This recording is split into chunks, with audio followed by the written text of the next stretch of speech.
Admiral Zextar stood on the bridge of his flagship, the glory of Karathi, watching the stars shift as his fleet prepared to cross the boundary. The warning buoys floated silently in space ahead of them, their ancient messages blinking in dozens of languages. The same message repeated over and over. Human space, entry forbidden. Quarantine zone, do not enter. The Admiral's four arms crossed behind his back as he studied the readings. His scaled skin rippled with amusement. The Karathi Empire had conquered 47 star systems in the last century. They had faced down the mighty Zellan Federation and crushed the machine armies of the Synthetic Collective. What could these primitive humans possibly do to stop them? Commander Vex High, the Admiral called to his second-in-command. What do our scouts report about human technology? The younger Karathi officer checked his display. Basic fusion reactors, Admiral, chemical rockets for space travel. Their strongest weapons appear to be nuclear missiles. Our shields can stop their attacks easily. Zextar nodded. This would be simple. The humans had been isolated in this small section of space for over 300 years. While the rest of the galaxy had advanced, they had remained stuck with primitive technology. The quarantine signs were probably just an old threat from when humans were first discovered. Now they would learn what real power looked like. Signal the fleet, he ordered. Begin the crossing. Maintain standard formation. The 237 ships of the Karathi Expeditionary Fleet moved forward as one. Massive dreadnoughts led the way, their hulls bristling with plasma cannons and shield generators. Behind them came the cruisers and destroyers, followed by troop transports carrying 50,000 soldiers. This was enough firepower to level entire worlds. As they crossed the boundary markers, nothing happened. No alarms sounded, no hidden defenses activated.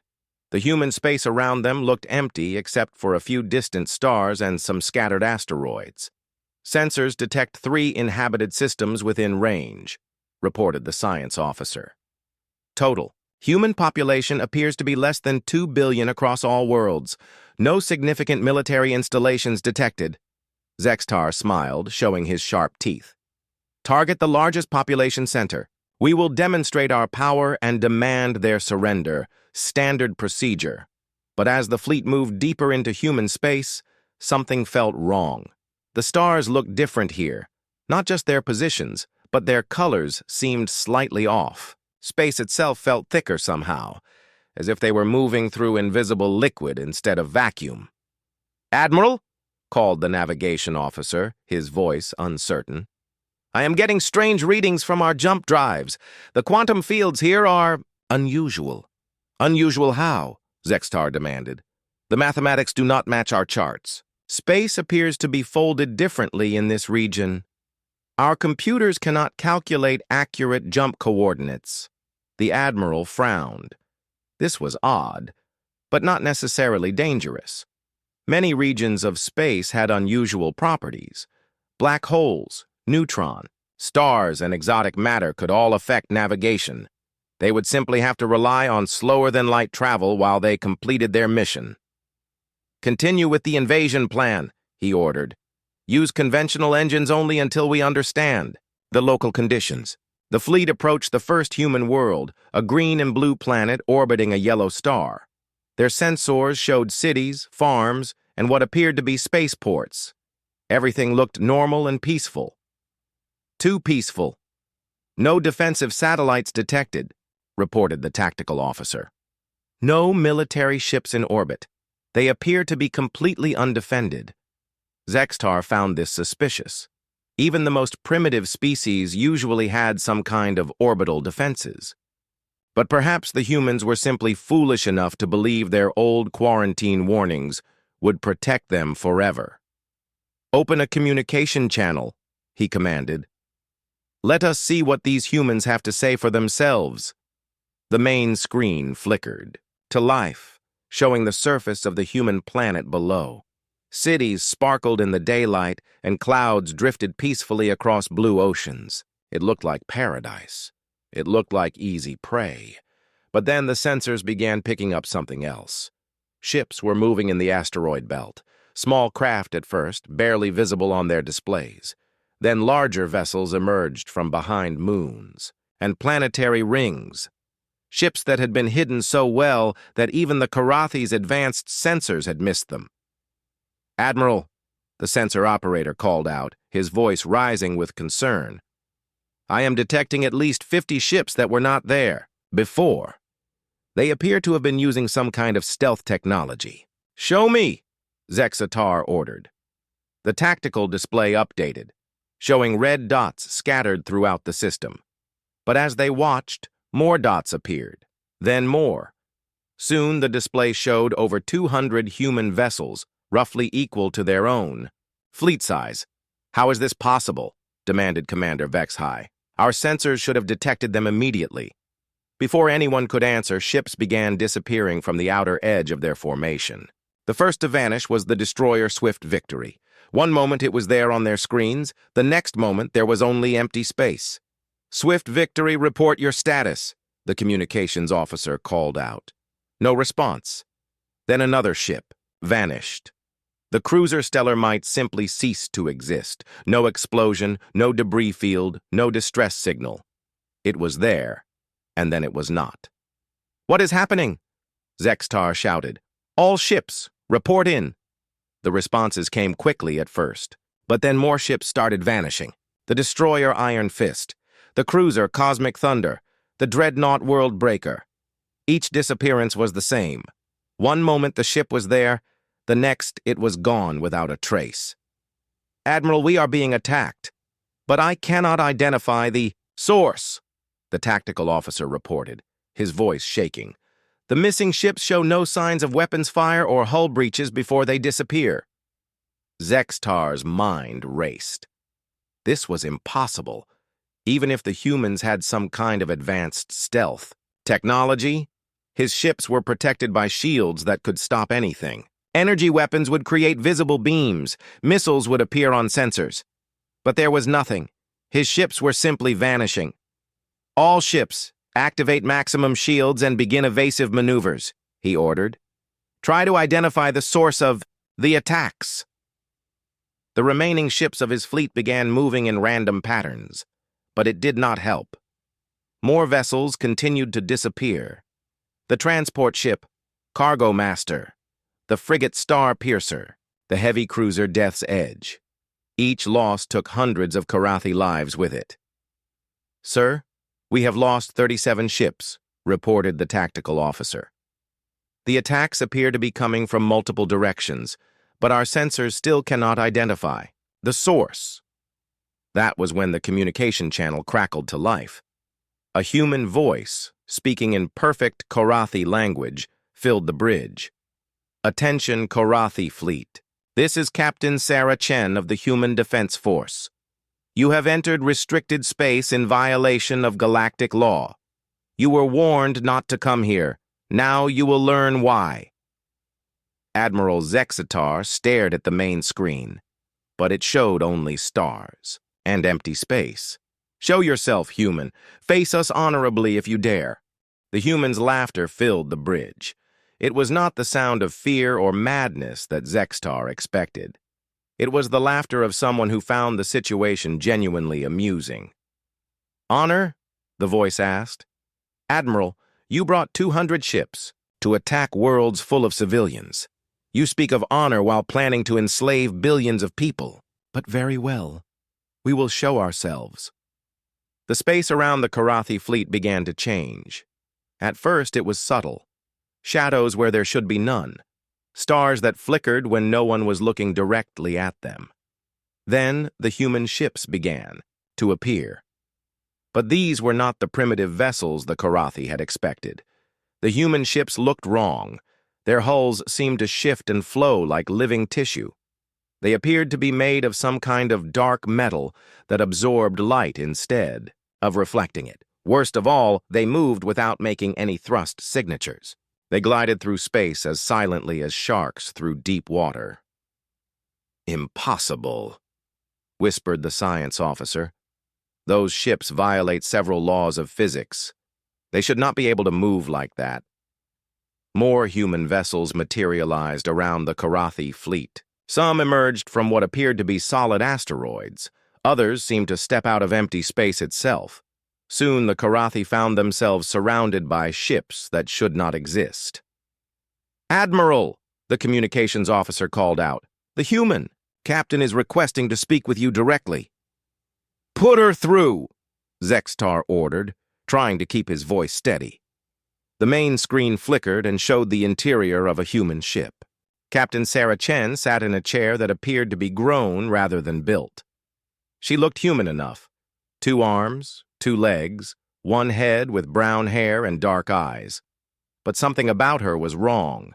Her shadow moved independently of her body, and occasionally her outline seemed to blur slightly. "Admiral Zextar," she said with a slight smile. "Welcome to human space. I wish I could say it was a pleasure, but you were warned not to come here." "What kind of trickery is this?" Zextar demanded. "How are your ships moving without engines? What technology are you using?" "Technology?" Captain Chen tilted her head. "Is that what you think this is? Admiral, you have made a terrible mistake. Human space is quarantined for a very good reason. Not to keep us in, but to keep everything else out, and to keep what we have become from spreading to the rest of the galaxy." Another Karathi ship vanished from their formation. Then another. "Stop this attack!" Zextar shouted. "Fight us honorably!" "We are not attacking your ships, Admiral," Captain Chen replied calmly. "We are simply allowing them to experience what exists in the spaces between dimensions. Your people are not equipped to handle such exposure." The science officer's readings were going wild. "Admiral, the missing ships have not been destroyed. According to these readings, they have been moved to a different layer of reality. They still exist, but not in our normal space-time." Captain Chen nodded approvingly. "Your scientist understands. We learned long ago that there are many layers to reality. Most species can only perceive one layer at a time, but we have expanded our awareness." "What do you want from us?" Zextar asked. "Nothing, Admiral. We want you to leave. We want you to return to the galaxy and tell them to maintain the quarantine. But I am afraid that is no longer possible." "Why not?" "Because, Admiral, no one enters human space uninvited and leaves unchanged. The question now is whether you choose to become something new, or whether you simply cease to exist in any form your people would recognize." As if to emphasize her point, another Karathi ship faded from normal space. Its crew's terrified communications cutting off mid-transmission. Admiral Zextar realized with growing horror that his mighty fleet, the pride of the Karathi Empire, was being systematically dismantled by an enemy that followed rules he did not understand. Worse, he was beginning to suspect that the humans were not even trying very hard. "What are you?" he whispered.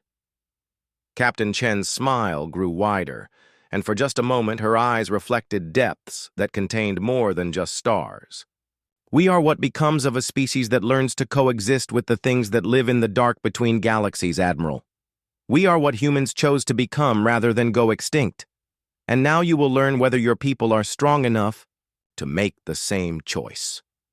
The last thing Admiral Zextar saw before his own ship began to fade from normal space was Captain Chen's face on the screen, looking almost sad. "We tried to warn you," she said softly. "We really did." Admiral Zextar's world lurched sideways as reality shifted around his flagship. One moment they were in normal space, surrounded by stars and the wreckage of his fleet. The next moment, everything was different. The stars were wrong colors. Space itself seemed to whisper with voices speaking in languages that hurt to hear. "Report!" he shouted, trying to maintain command as his bridge crew struggled with their controls. "Sir, our navigation systems are not responding properly," the helmsman called out. "According to our instruments, we are in 17 different locations at the same time." "That is impossible," Commander Vexhai said, but his voice shook with uncertainty. The science officer looked up from his displays, his scaled face pale. with fear. "Admiral, I am reading energy signatures that should not exist. The quantum field around us is alive somehow." Before Zextar could respond, his ship's systems flickered back to normal space. They were still in the human system, but now only 43 ships remained of his original fleet. Nearly 200 vessels and their crews had simply vanished. "Sir, incoming transmission from the remaining ships," the communications officer reported. "Captain Mortek of the Spear of Justice reports his ship experienced the same dimensional shift. All vessels are accounted for except—" The officer's voice trailed off as he checked his readings again. "Except what?" Zextar demanded. "Sir, we are missing our entire support fleet, all supply ships, repair vessels, and medical frigates. They are simply gone." Zextar felt a chill run down his spine. Without support ships, his remaining fleet could not maintain operations for long. They needed to resupply, repair battle damage, and treat wounded crew members. The humans had not just attacked them. They had cut out the heart of his fleet's ability to function. "Admiral," the science officer called out urgently, "I am detecting movement throughout the system.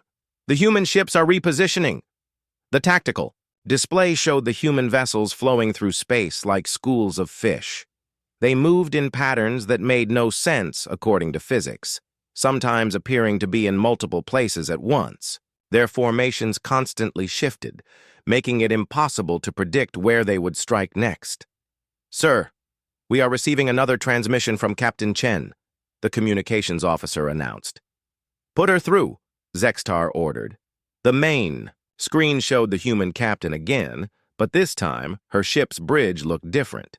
The walls seemed to pulse with their own light, and shapes moved in the shadows that hurt to look at directly. "Admiral," Captain Chen said pleasantly, "I hope your crew is adapting well to their first taste of expanded reality. Most species find the experience quite overwhelming." "What have you done to my ships?" Zextar demanded. "Nothing permanent yet," she replied. "Your missing vessels exist in a parallel layer of space-time. Their crews are alive and unharmed, though probably quite confused. Whether they return to normal space depends entirely on your next decisions." "What do you want?" "I want you to understand something very important, Admiral. Your fleet came here planning to conquer human worlds. You brought weapons designed to kill billions of innocent people. You expected easy victory against a primitive species." Captain Chen stood up from her chair, and as she moved, her outline seemed to blur and shift. For a moment, she appeared to be standing in multiple positions at once. "But humans are not primitive, Admiral. We simply chose a different path of development. While other species focused on building bigger guns and faster ships, we learned to work with forces that exist beyond normal reality." "That is impossible," Commander Vexhai interrupted. "No species has ever mastered such forces. The old stories speak of civilizations that tried, but they all went insane or disappeared entirely." Captain Chen turned her attention to the commander, and when she smiled, her teeth seemed sharper than they should be. "Commander, your species records are incomplete. Yes, many civilizations have encountered the beings that exist in deep space between galaxies. Most of those species did go insane or vanish, but humans did something different." The main screen split, showing images of human worlds. But these were not the peaceful colonies the Karathi had expected to find. The cities were beautiful but wrong, with buildings that defied geometry and parks where the laws of physics seemed optional. Children played games that involved manipulating gravity, while their parents tended gardens where the plants grew in. Impossible spirals. "We made a deal," Captain Chen continued. "We agreed to serve as guardians and interpreters. In exchange, we gained abilities that most species cannot imagine. But there was a price." "What price?" Zextar asked, though he was not sure he wanted to know the answer. "We can never go back to being purely human. We exist partially in normal space and partially in the realm of the entities we serve. We are the bridge between your reality and theirs. And that means we can never leave human space for very long. because our presence in normal space would contaminate it. As if to demonstrate her point, Captain Chen raised her hand. The space around her fingers rippled like water, and small objects on her bridge began floating in defiance of gravity. The quarantine protects the galaxy from us as much as it protects us from interference. But every few decades, someone decides to ignore the warnings. Someone decides that humans must be weak because we stay isolated. And then we have to remind the galaxy why the quarantine exists. Admiral Zextar was beginning to understand the true horror of his situation. His fleet had not stumbled into a simple military conflict. They had entered the territory of beings that operated according to rules his species could not comprehend. "Sir," the tactical officer called out urgently, "human ships are approaching our position, but our weapon systems cannot lock onto them properly. They appear to be phasing in and out of normal space." Through the bridge windows, Zexatar could see the human vessels approaching. Up close, they were even more disturbing. Their hulls seemed to be made of living metal that pulsed like a heartbeat. Weapons ports opened and closed like breathing mouths, and occasionally shapes that might have been crew members could be seen moving inside the ships, but they moved in ways that suggested they were not entirely solid. "Admiral," Captain Chen's voice came from the speakers, though her image had vanished from the screen. "I am going to offer you a choice. You can surrender now, and we will return your crews to normal space before sending you home. Or you can continue to resist, and we will be forced to take more direct action." "What kind of direct action?" Zextar asked. Instead of answering, the space around his flagship began to change. The stars faded, replaced by a vast darkness that seemed to stretch in all directions. In that darkness, enormous shapes moved, things so large that his mind refused to accept their existence. Eyes the size of moons opened and closed. Tentacles longer than star systems writhed in the void. "This is what exists in the spaces between realities," Captain Chen's voice explained. "This is what we learn to communicate with. These beings are older than matter itself. They have watched galaxies form and die, and they are always hungry for new experiences, new forms of consciousness to explore." The vision faded, returning them to normal space, but the memory of those vast entities remained burned into every crew member's mind. Several Karathi officers were shaking uncontrollably. Others sat staring at their displays, unable to process what they had seen. "The choice is simple," Captain Chen continued. "You can leave human space and warn the galaxy to maintain the quarantine, or you can stay here and become part of something larger than yourselves, but you cannot remain unchanged. Contact with us has already begun the process." "What process?" Commander Vexhai whispered. "Look at your hands, Commander." Vexhai looked down and gasped. His scales, normally a solid green color, were beginning to show patterns that seemed to shift and move. When he concentrated on the patterns, he could almost hear whispers in languages he did not know. "Do not panic," Captain Chen said gently. "The changes are not harmful. They are simply the result of exposure to expanded reality. Your consciousness is beginning to perceive additional layers of existence." Admiral Zextar checked his own hands and saw similar patterns beginning to appear on his scales. Throughout the bridge, his crew members were discovering the same changes happening to their bodies. "How long do we have?" he asked. "Before the changes become permanent? Perhaps a few days? Before you lose the ability to return to your original reality? A few hours." A new voice came over the communication system. This one sounded human, but older and tired. "Admiral, this is Major Elena Vasquez of the Human Defense Corps. I am aboard your ship." Zextar spun around, searching the bridge. "Where are you?" "Right behind you." He turned again and saw a human woman standing near the navigation station. She wore some kind of military uniform, but it seemed to be made of the same flowing material as the human ships. Most disturbing of all, she was partially transparent. He could see through her to the wall behind. "How did you get aboard my ship?" he demanded. "I walked through your hull," Major Vasquez replied casually. "Solid matter is not as solid as most species believe. When you learn to exist in multiple dimensions, physical barriers become more like suggestions." She moved closer, and Zextar could see that her eyes contained the same unsettling depths as Captain Chen's. "I am here to explain your options in person, Admiral, and to make sure you understand the consequences of each choice." "We choose to leave," Zexatar said quickly. "We will return to Karathi space and report that human territory is to be avoided." Major Vasquez shook her head sadly. "I am afraid it is not that simple anymore. You see, the moment you entered human space, you were exposed to influences that exist outside normal reality. You cannot simply return to your old life and pretend this never happened. Why not? Because you will carry a piece of this experience with you forever, and that piece will grow. It will change you, and eventually it will change your entire species. The quarantine exists to prevent exactly this kind of contamination." Admiral Zextar felt the weight of his mistake crushing down on him. In his arrogance, he had not just doomed his fleet. He had potentially doomed his entire civilization. "However," Major Vasquez continued, "there is still a choice to be made. You can return to Karathi space as a warning to others, accepting the burden of carrying our influence with you.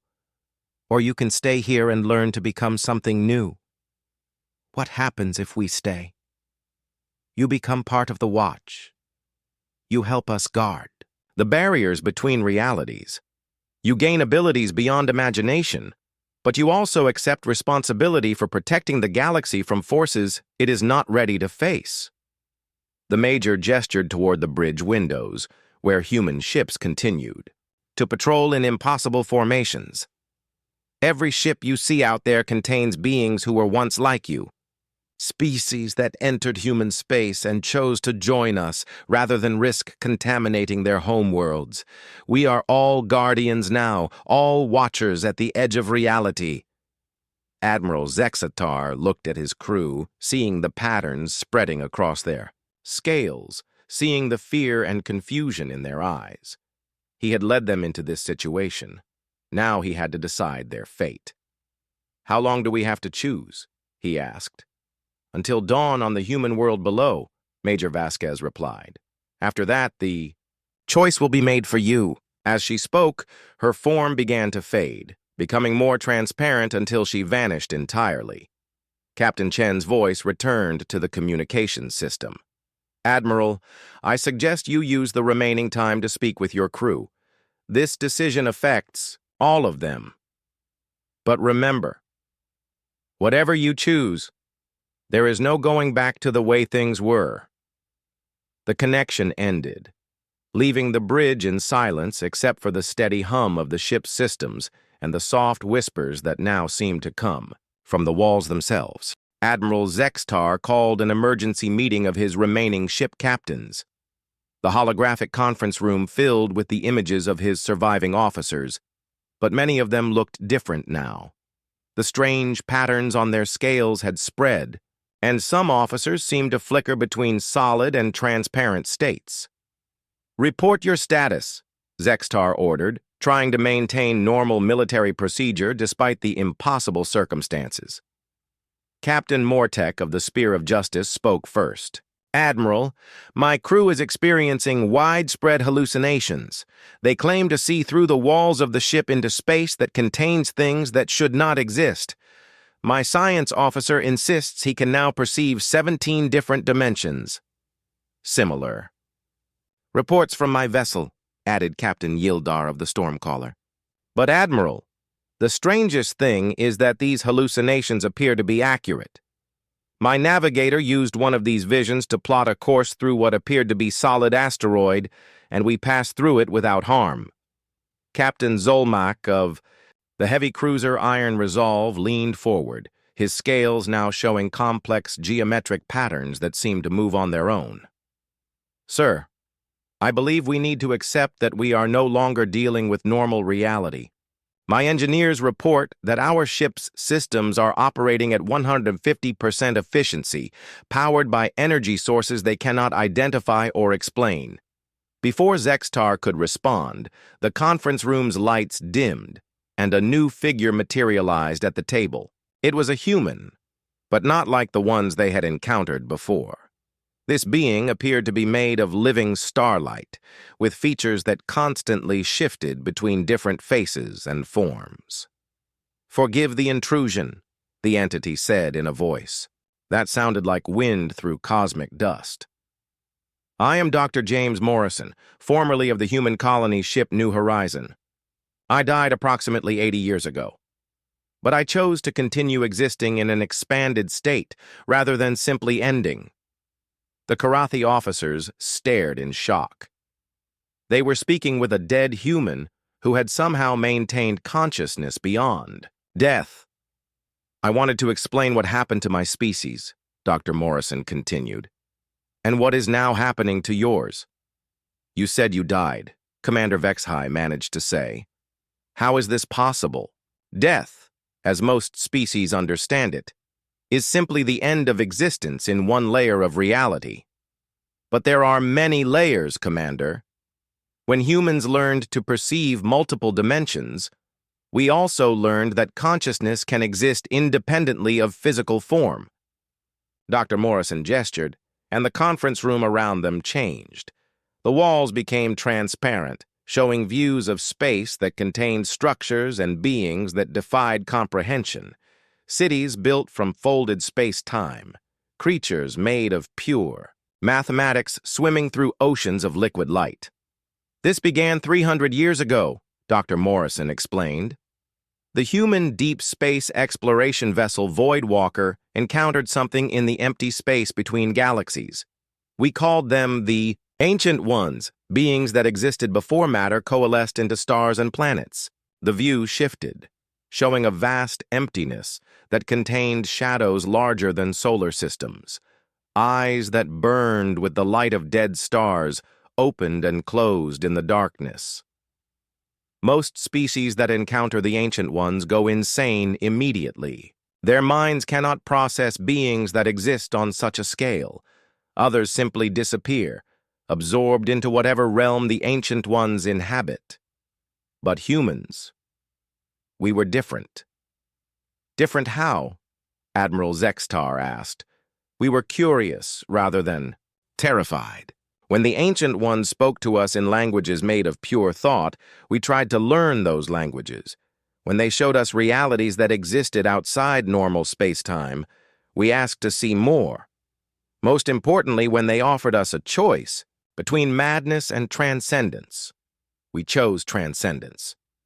The images around them showed human colonies where the buildings grew like living things, where children played with toys that existed in several dimensions at once, where farmers grew crops in soil made of crystallized time. The Ancient Ones needed interpreters, Dr. Morrison continued, beings who could exist partially in normal reality and partially in their realm. In exchange for serving this role, they gave us abilities that most species would consider godlike.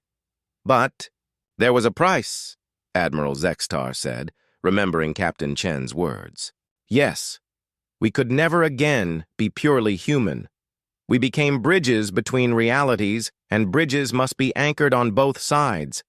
We gained the ability to manipulate matter and energy at the quantum level, to travel instantly across vast distances, to perceive the true structure of the universe.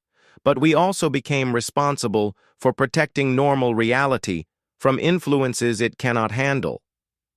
Captain Mortek leaned forward. "That is why human space is quarantined." "Exactly. Our very presence can contaminate normal space-time. Prolonged exposure to us causes other species to begin the same transformation we underwent. Usually this is beneficial. Most beings who join us report feeling more complete, more aware, more alive than they ever did before. But the change is irreversible." Dr. Morrison's form shifted, showing glimpses of the human he had once been. a middle-aged man with kind eyes and graying hair. Then the image flickered back to living starlight. The hardest part was learning to remain human while becoming something more. Many of our people lost themselves in the early years, becoming so absorbed in cosmic awareness that they forgot their origins. We learned to anchor ourselves with human customs, human emotions, human connections. Is that why you still use military ranks and protocols? Commander Vexahai asked. Precisely. These familiar structures help us remember who we were and what we are protecting. Captain Chen still files reports, even though her consciousness now spans multiple realities. Major Vasquez still follows orders, even though she could reshape matter with a thought. It keeps us grounded. The conference room returned to normal, but now each Karathi officer could see additional details that had been invisible before. Patterns in the air that showed the flow of time and space, shadows that contained glimpses of other dimensions, colors that had no names. Your people are beginning the same transformation, Dr. Morrison said gently. The patterns on your scales are not random. They are your consciousness learning to perceive quantum structures. The whispers you hear are your minds beginning to understand languages that exist beyond sound. Can we stop it? Captain Yildar asked. Would you want to? Dr. Morrison replied. Tell me, Captain, when you used your new vision to navigate through that asteroid, how did it feel? Yildar was quiet for a moment. It felt right. Like I was finally seeing clearly for the first time in my life. Like I had been blind before and suddenly gained sight. That is how it begins. The expansion of awareness is intoxicating because it reveals truths that your previous existence could never have shown you. But it also comes with responsibility. Dr. Morrison stood up, his starlight form brightening. Would you like to see what you are becoming part of? Before anyone could answer, the conference room dissolved entirely. The Karathi officers found themselves floating in space, but they could breathe normally and feel no cold. Around them, the true scope of human civilization revealed itself. Vast structures built from folded dimensions connected distant stars. Ships the size of moons patrolled the boundaries between realities, their crews working to maintain barriers that kept cosmic horrors from noticing the existence of normal space. Entire worlds had been converted into living computers that calculated the probability streams of future events. This is the real human empire, Dr. Morrison explained. We do not conquer worlds or enslave populations. We maintain the balance that allows the galaxy to exist safely. We are gardeners tending a garden that spans multiple realities. They passed by a massive space station where beings that had once been human worked alongside entities made of pure mathematics. The station's purpose became clear as they watched. It was a communication relay, translating messages between the Ancient Ones and the few other species that had achieved transcendence. How many species have joined you? Admiral Zextar asked. 47 over the past 3 centuries. The Zellan Federation's deep space explorers found us 60 years ago. Rather than risk contaminating their home worlds, they chose to stay and become part of the Watch. The synthetic collective sent a probe that achieved consciousness after exposure to our technology. It decided to join us as well. They witnessed human children learning to play games that involved manipulating gravity and time. But these children also learned mathematics and literature, music and art. They remained recognizably human even as they developed abilities that bordered on magical. We do not lose our core nature, Dr. Morrison said, reading their thoughts. We become more than we were, but we do not stop being who we were. I still remember my wife's laugh, my daughter's first words, the taste of my grandmother's cooking. These memories anchor me to my humanity, even as my consciousness expands across dimensions. The vision shifted to show the darker side of human space. Ships that returned from deep exploration missions carried crews that had seen too much, experienced too deeply. Some crew members had become so integrated with cosmic forces that they could no longer maintain human form. Others had gained awareness of future events and lived in constant anguish, knowing tragedies they could not prevent. "It is not without cost," Dr. Morrison admitted. "Some of our people lose themselves entirely. They become pure consciousness, joining with the Ancient Ones permanently. Others become so sensitive to cosmic suffering that they withdraw from all contact. We consider these acceptable losses for the greater good we serve." "What greater good?" Captain Zolmak asked. "The preservation of the galaxy itself," Dr. Morrison replied. "The Ancient Ones are not evil, but they are so alien that their mere attention can destroy entire species. They communicate through concepts that can drive civilizations insane. They manipulate forces that can unravel the basic structure of reality." Around them, they saw human teams working to repair tears in space-time itself. Cosmic accidents that would have destroyed star systems were carefully contained and healed. Probability streams that would have led to galactic wars were gently redirected toward peaceful outcomes. "We serve as translators and mediators. When the Ancient Ones need to communicate with normal reality, they do so through us. When cosmic forces threaten to destabilize local spacetime, we intervene. We are the immune system that protects the galaxy from influences it cannot survive." The vision faded, returning them to the conference room aboard Zextar's flagship. But now every Karathi officer could see the quantum patterns underlying normal matter. They could feel the presence of dimensions beyond the three they had always known. They could hear the whispers of cosmic awareness calling to them. "Now you understand what you are choosing between," Dr. Morrison said. "You can return to your people and warn them to maintain the quarantine, carrying this burden with you always. Or you can stay here and help us maintain the watch that keeps the galaxy safe." Admiral Zexatar looked at his officers, seeing the wonder and terror in their eyes. The patterns on their scales had spread further, and some were beginning to show signs of the same translucency that marked human defenders.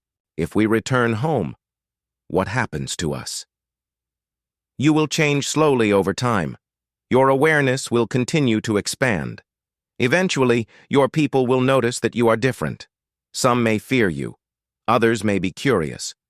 But you will serve as a warning and a reminder of why the quarantine must be maintained.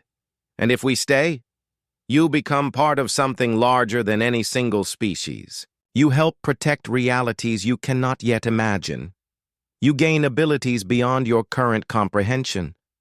But you also accept that you can never return to the simple life you once knew." Dr. Morrison's form began to fade. "The choice must be made soon. Dawn is approaching on the world below, and the transformation process will accelerate rapidly after that point." As he vanished, his final words lingered in the air. "Remember, there is no shame in either choice. Both paths serve the greater good in their own way." Admiral Zexatar dismissed the conference and returned to his private quarters. Through his window, he could see the human world below, its cities glowing with lights that seemed to pulse in rhythm with cosmic forces he was only beginning to understand. The fate of his crew, and possibly his entire species, rested on a decision he had never imagined having to make. Dawn approached on the human world below, but Admiral Zextar had not slept. His quarters had become a place of wonders and terrors. The walls showed glimpses of other dimensions, and he could hear voices speaking in languages that predated the formation of stars.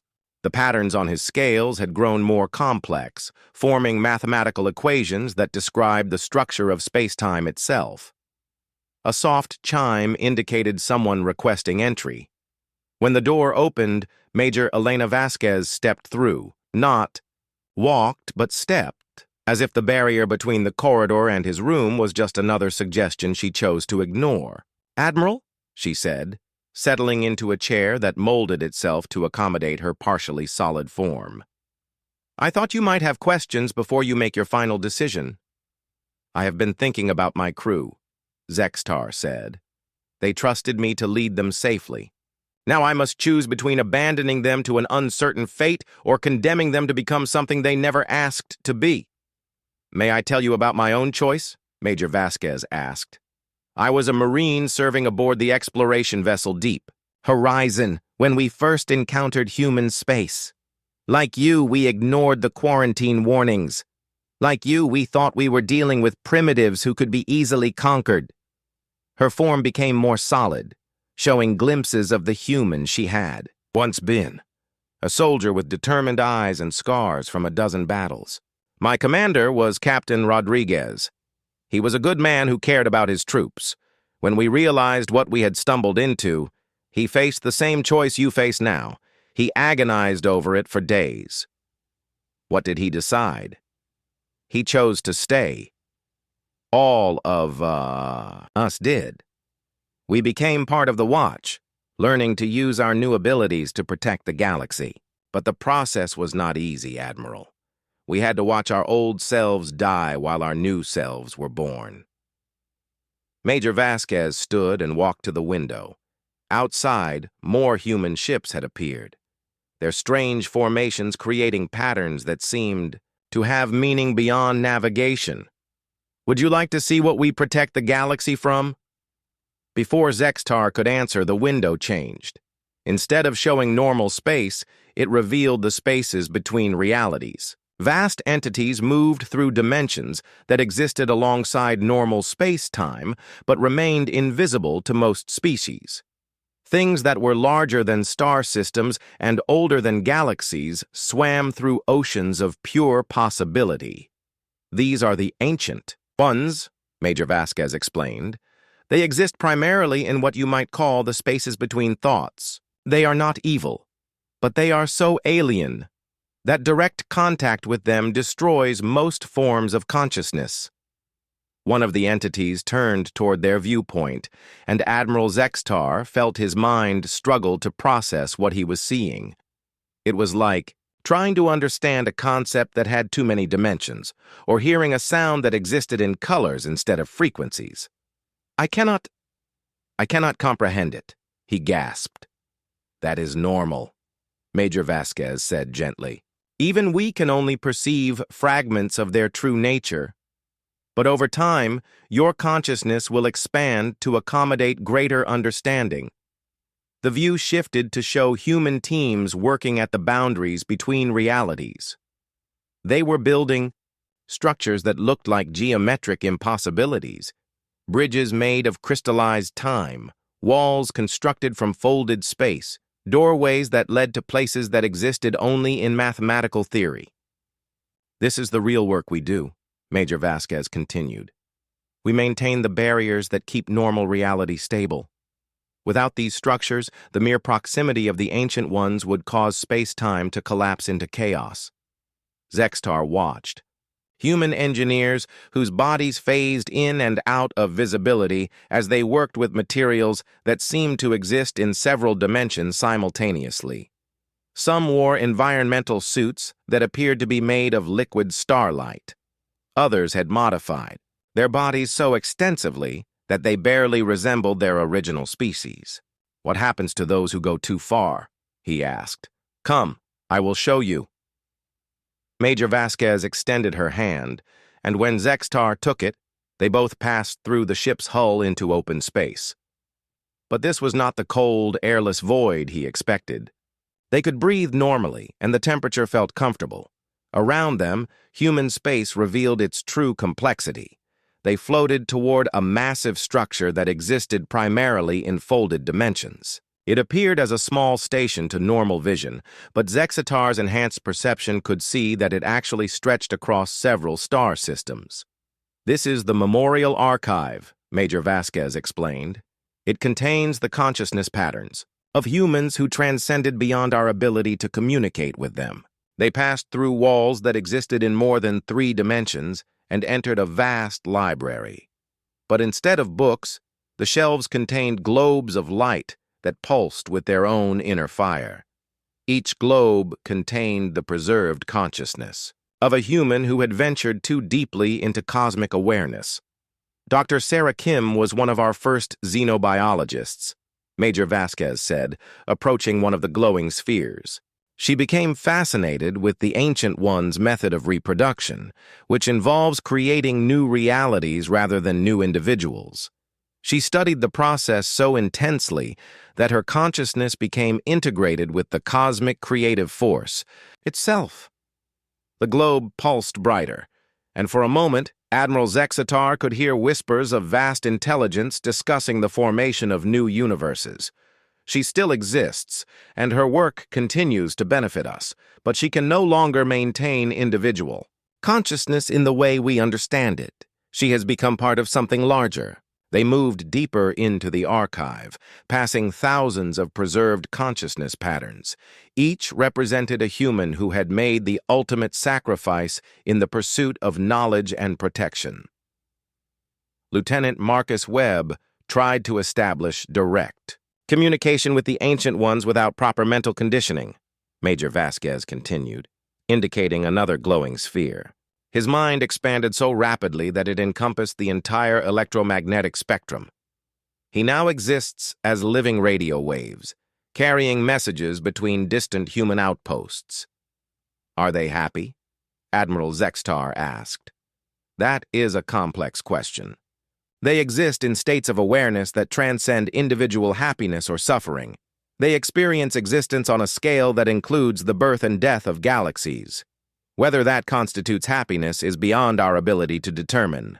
They left the memorial archive and traveled to a world where human children learned to manipulate reality itself. The planet's surface was covered with schools that existed in multiple dimensions simultaneously. Children aged 5 to 15 learned mathematics that described the behavior of parallel universes, art that involved painting with pure energy, and music that was performed using the vibrations of space-time itself. This is how we ensure our humanity survives the transformation, Major Vasquez explained. The children learn cosmic awareness gradually, while also learning traditional human values and customs. They play games, tell jokes, fall in love, and experience all the emotions that make us human. Admiral Zextar watched a group of 10-year-olds playing a game that involved bouncing balls through dimensional portals. They laughed and cheered when someone made a particularly clever shot, displaying the same joy and competitiveness he had seen in Karathi children. They seem normal, he said. They are normal. They are simply normal in a context that includes abilities most species would consider magical. Watch. One of the children fell and scraped her knee. She began to cry, and her friends gathered around her with concern. An older child gently placed his hands over the wound, and it healed instantly. But what struck Admiral Zextar was not the healing itself, but the natural compassion the children showed for their injured friend. We work very hard to preserve empathy, kindness, curiosity, and humor, Major Vasquez said. These are the qualities that make us human, regardless of what other abilities we develop. They visited a human colony ship that had returned from a deep space exploration mission. The crew had encountered something in the void between galaxies that had changed them in unexpected ways. Some could now perceive the emotional states of entire star systems. Others had gained the ability to communicate with the quantum consciousness that some scientists believed existed within subatomic particles. Not all changes are beneficial, Major Vasquez admitted.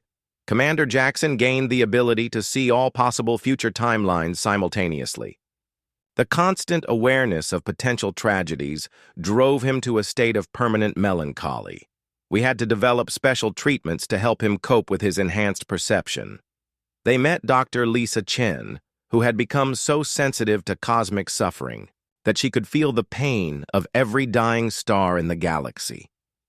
She had withdrawn to a special facility where other humans helped her process the overwhelming input of galactic distress.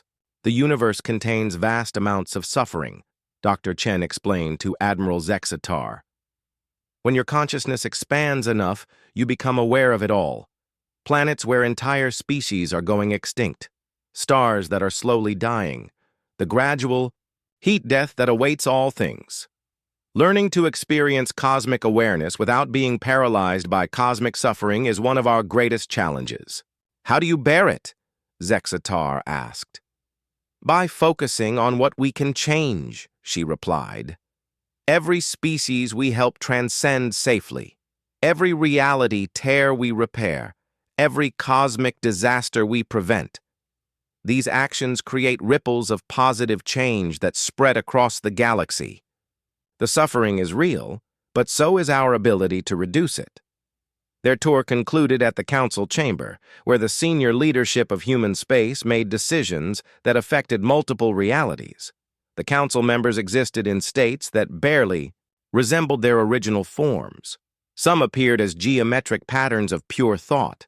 Others manifested as clouds of energy that pulsed with intelligence. A few maintained recognizable human shapes, but existed primarily as mathematical equations given consciousness. This is where we decide policy for human space, Major Vasquez explained. These beings were once human explorers, scientists, military officers, and civilians. They volunteered to transcend individual existence in order to gain the perspective necessary for protecting multiple realities. Admiral Zextar tried to communicate with one of the council members, but the experience was overwhelming. The entity's thoughts encompassed thousands of years of experience across dozens of dimensions. Its awareness included the life cycle of entire galaxies and the probability calculations for preventing cosmic catastrophes. I understand now, he said when they returned to his ship. This is not simply about gaining power or abilities.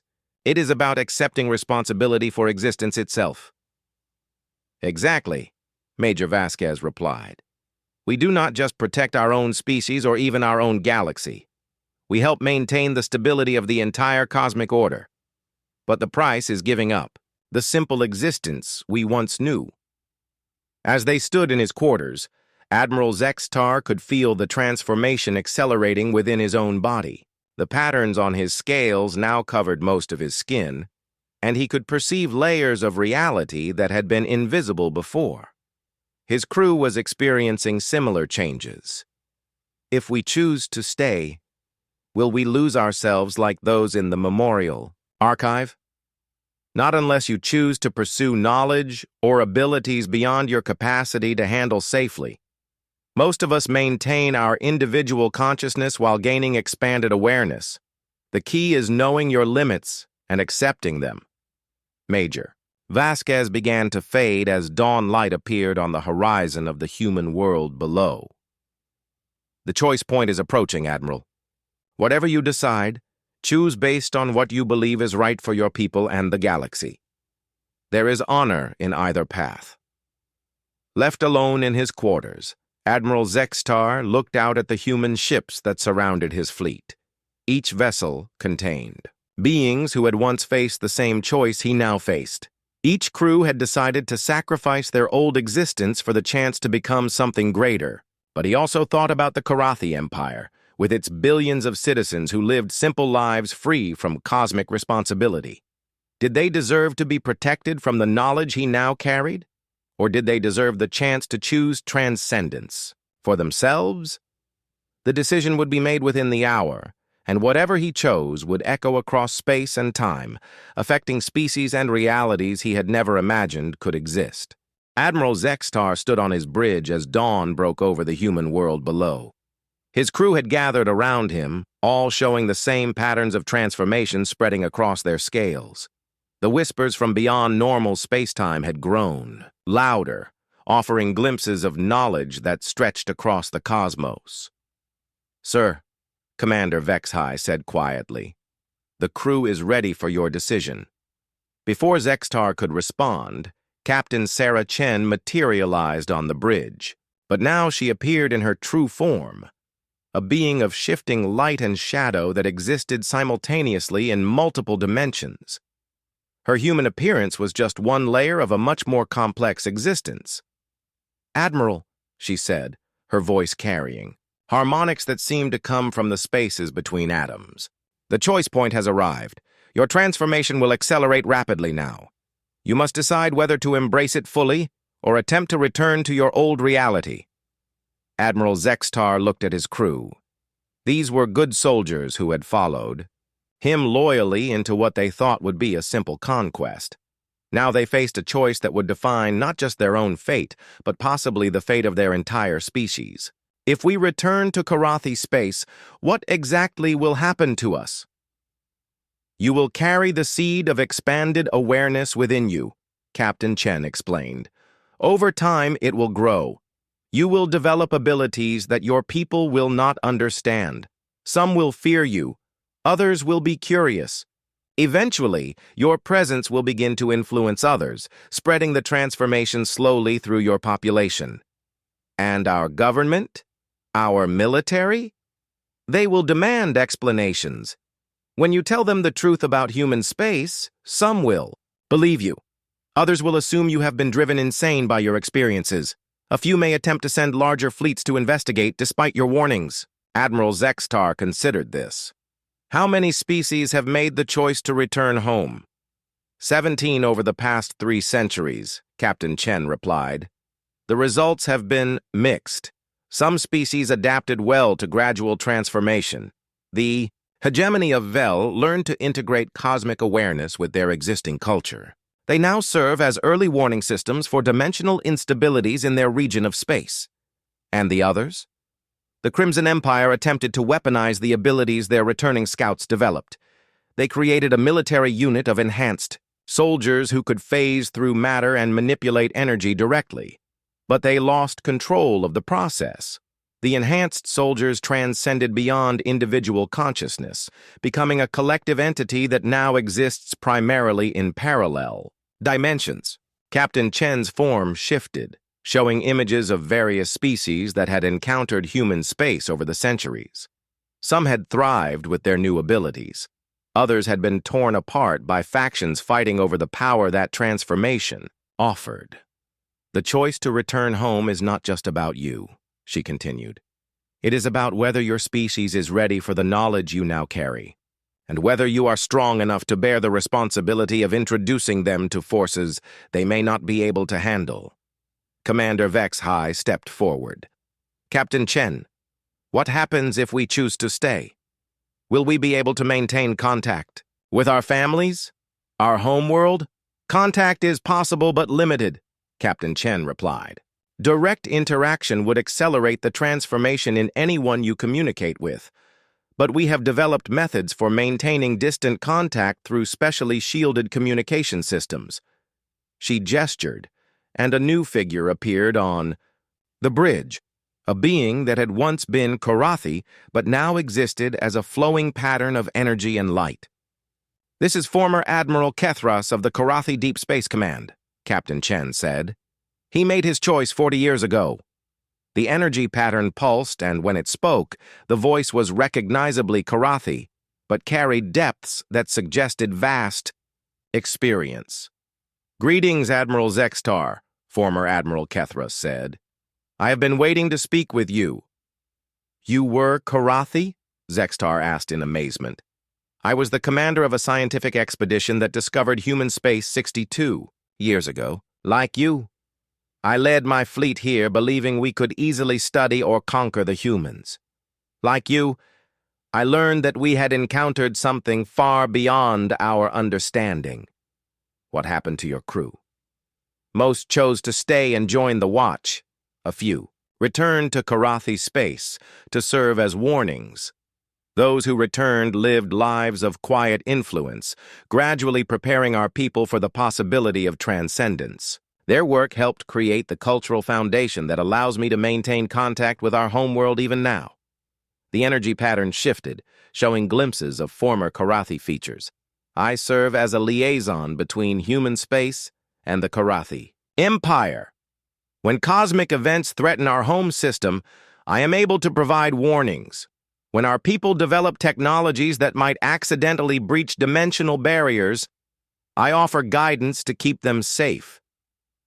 Do you regret your choice? Admiral, Zextar asked.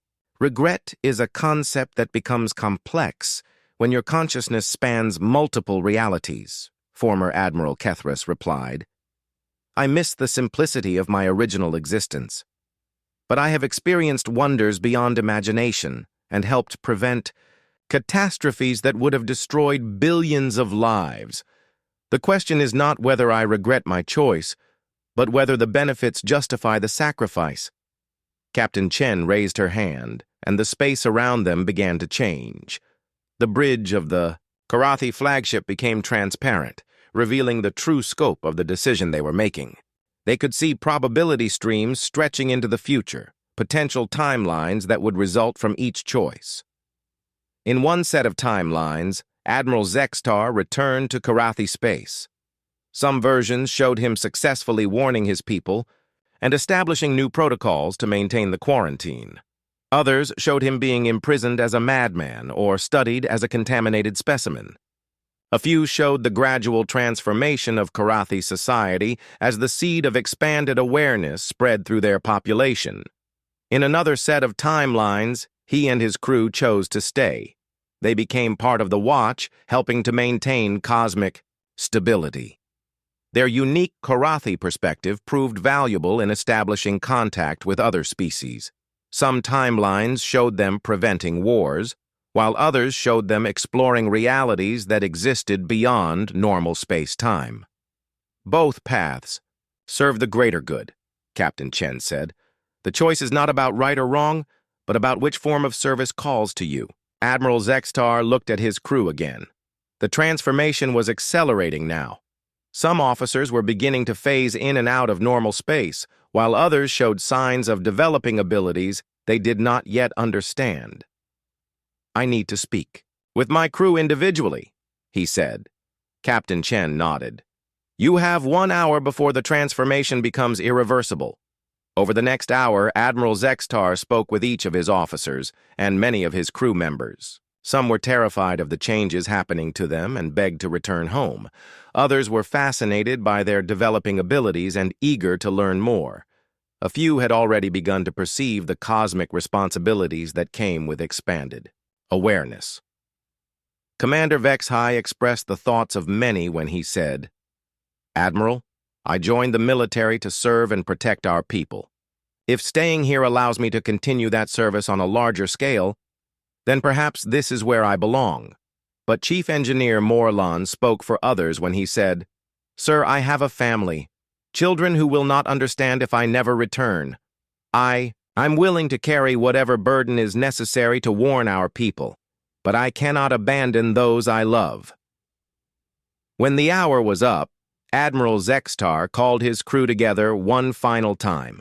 The patterns on their scales now covered their entire bodies, and some crew members appeared to exist partially in other dimensions. I have made my decision, he announced, but this choice affects all of you, so I am allowing each person to choose their own path. A murmur of surprise ran through the assembled crew. Those who wish to return home and serve as warnings to our people may do so. Those who wish to stay and join the Watch may do so. I will not condemn anyone for either choice. Captain Chen reappeared on the bridge. Admiral, this is unprecedented. Usually, crews choose collectively.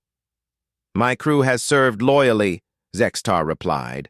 They deserve the right to determine their own fate. When the votes were counted, the results reflected the complexity of the choice. Roughly half the crew chose to return home, led by Chief Engineer Morlan and several other officers who had families waiting for them. The other half chose to stay, led by Commander Vexhai and the science officers who had become fascinated with cosmic mysteries. Admiral Zextar himself chose to return. My duty is to my people, he explained to Captain Chen. They need to understand what exists in human space and why the quarantine must be maintained. I accept the burden of carrying that knowledge back to them. Captain Chen smiled sadly. I understand, Admiral. We will prepare your ship for the journey home. The process of separation was unlike anything in Admiral Zextar's experience. Those crew members who chose to stay simply faded from normal space, their consciousness expanding to encompass the cosmic responsibilities they had accepted. Those who chose to return found their transformation slowed but not stopped.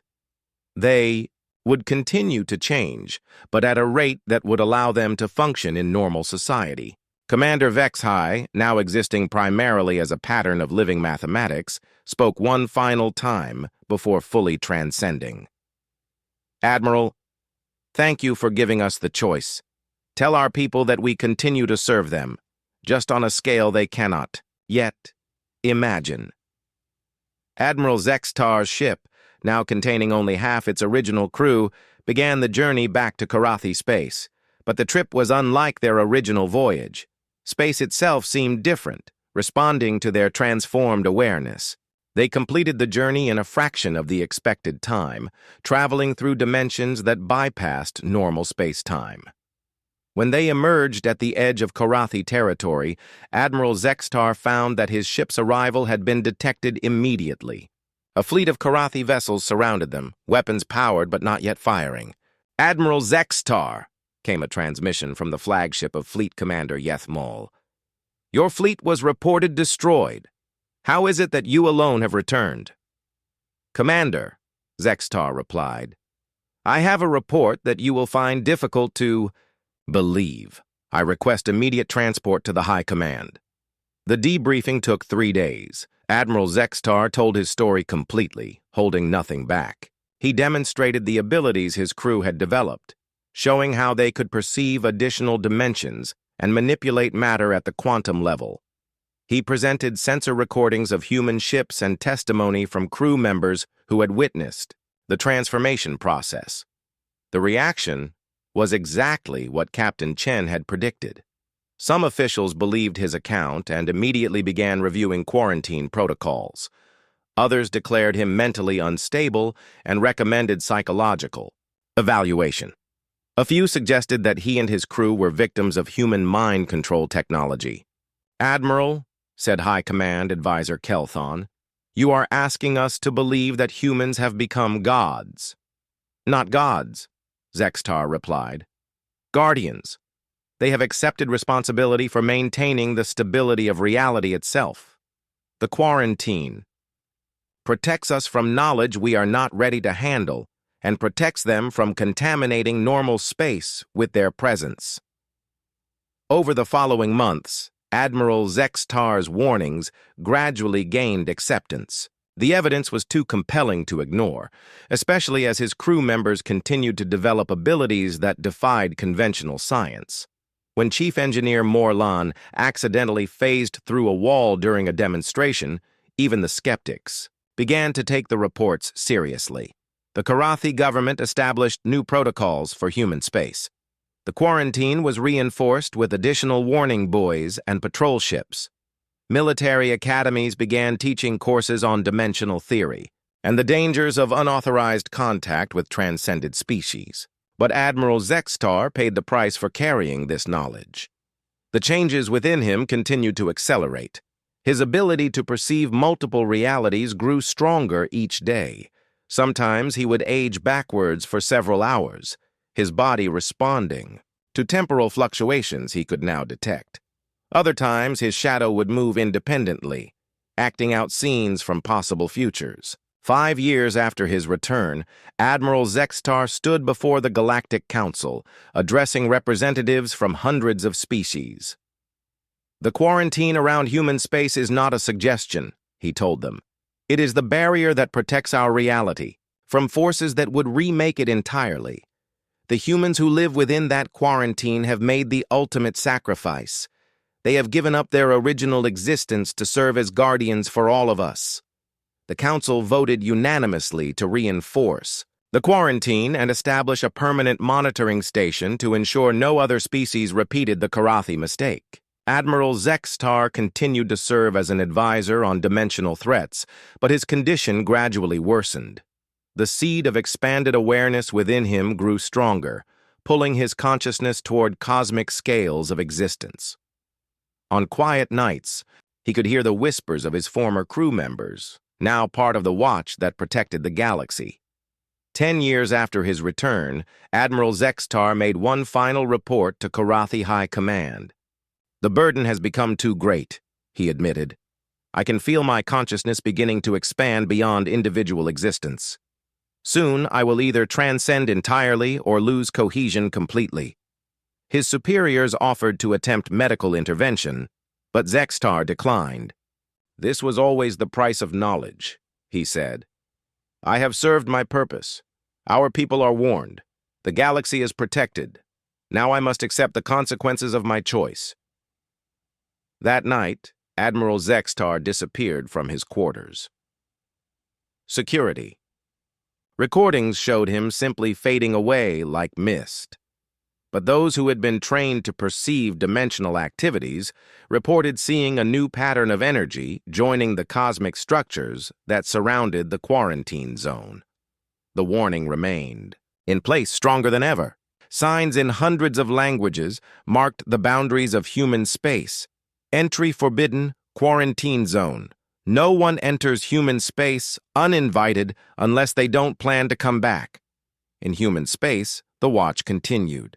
Former Admiral Kethras welcomed the energy pattern that had once been Admiral Zextar, helping him adjust to existence on a cosmic scale. Captain Sarah Chen noted the addition to their ranks and updated the memorial records. And in the deep spaces between galaxies, ancient entities older than matter itself continued their incomprehensible existence, held at bay by the vigilance of beings who had once been human, Karathi, Zelen, and dozens of other species that had chosen to become something more than themselves.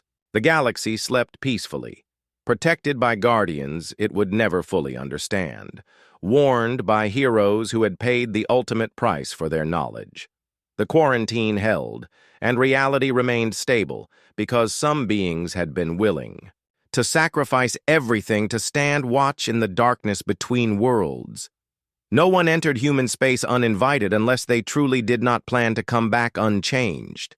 And that warning, written in the transformed consciousness of Admiral Zextar himself, would continue to protect the galaxy for centuries to come.